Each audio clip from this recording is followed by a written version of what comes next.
The controversial figure, at least, President Donald Trump. He's had a lot to say about Europe last night, and not much of it was flattering. The US president gave a wide-ranging interview to CBS's 60 Minutes. He talked about trade tensions with Europe, NATO, and Russia's alleged poisoning of a former spy. Let's have a look. Nobody treats us much worse than the European Union. The European Union was formed in order to take advantage of us on trade. And that's what they've done. But this is hostile. And yet it's not hostile. It sounds hostile. You know what's hostile? The way they treat us. I like NATO. NATO's fine. But you know what? We shouldn't be paying almost the entire cost of NATO to protect Europe. And then on top of that, they take advantage of us on trade. I will always be there with NATO, but they have to pay their way.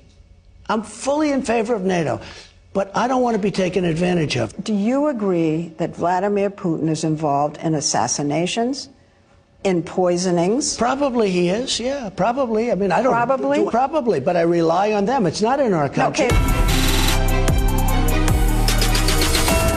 So, guys, what I find interesting about this is that Donald Trump is at least consistent. He said exactly the same thing for the last couple of years, but he has not been president for 2 years. Let's look at this. On Europe and trade, they essentially got a deal. On NATO, he's still funding it. And on Russia, he has actually slapped on some sanctions. So what's he achieving? He's achieving being president until he's either impeached or jailed. No, but on the issues, what isn't it just rhetoric? Isn't that all we're hearing? Well, I think what's very concerning is that the rhetoric is quite so inflammatory.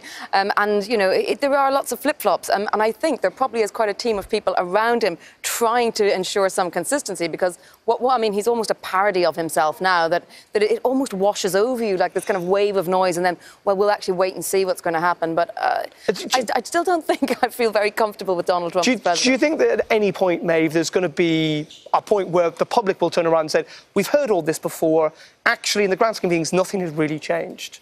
Well, very possibly. I mean, he's been repeating the same mantra, as you say. He's been very repetitive. He's very unpolitically correct, which is strange for us because we're used to so much political correctness. But on foreign affairs and international relations, Donald Trump can really say what he wants, because at the end of the day, his voters don't actually care about foreign affairs. It's more things and feeling like there's money in their pockets is why they voted for him. Well, that's